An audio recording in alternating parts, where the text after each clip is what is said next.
Today is pretty nice. No raining. It's just last week we had a lot of rain, so all of them start shooting. So now I'm just fertilizing all of them. I pruned a few weeks ago on those shoots already start coming out.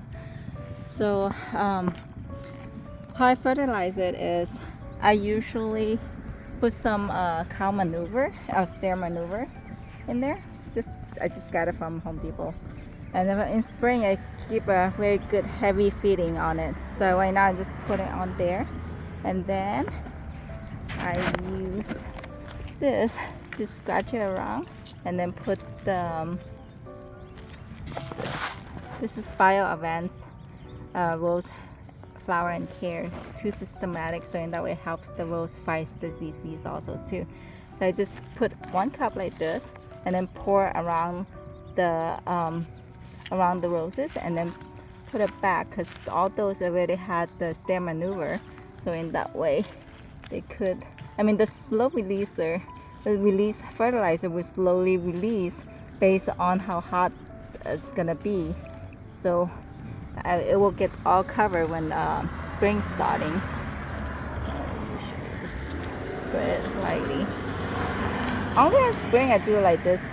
Some other time I just throw on top and then let it be, because right now it's nice and clean.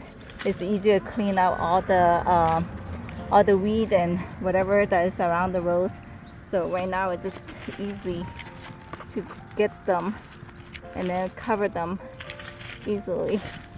You see, like this one, I haven't put the slow release yet.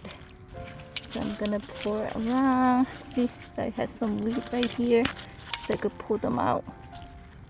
And same thing with my Ethan.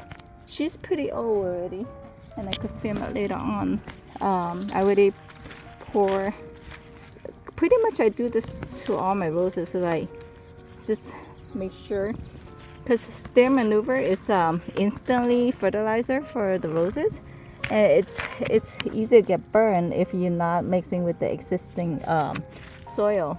So like doing something like this is easy. Mixing with the existing soil is good. And then pour the slow release around it, so that way you could get all the food for spring. Just pour it.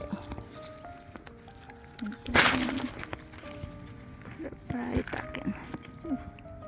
Got something rooting right here.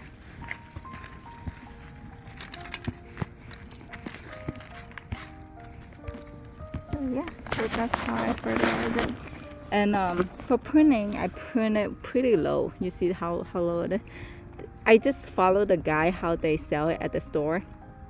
My weather is pretty hot. Usually, even if I don't prune, it's still gonna have nice roses. But I like new shoots. It means more power, like all these new shoots that comes out for spring. So that means more power for the flower to bloom nicely. So I like to prune it pretty short. But you have to watch out if your rose is grafted or own root. Own root I cut it even shorter. But this one is grafted. See, the graft union is right here, so I'm not gonna cut it too short. So in that way, because usually the sucker, which is the root that from the plant that from the own root, the grafted roots comes out, that will take all the nutrition from the grafted plant. So yeah, so basically this is how I do it. And if it's too much bud eye, and then I'll probably just pin off some of them, so in that way the flower will get more energy and bloom nicer in springtime.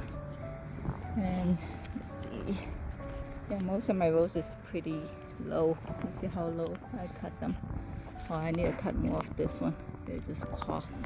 I like it how maybe something like this, and some of them I even space it even more, like this one, like Juliet. You see how I just left like few strong cane, and like this one. So I don't leave that much cane, most of them, because once they have the energy, they have the fertilizer, and then all the bud I stopped pushing out, so no need that much cane to crowd up, and then it's become more disease in there. But anyway, so yeah, so this is how I fertilize them. And guess what? I'll be doing my yard right there. We'll see how those are. I took all of them out of the pot yesterday and finally plant them down, and we'll see in spring. So hopefully it'll become very, very nice.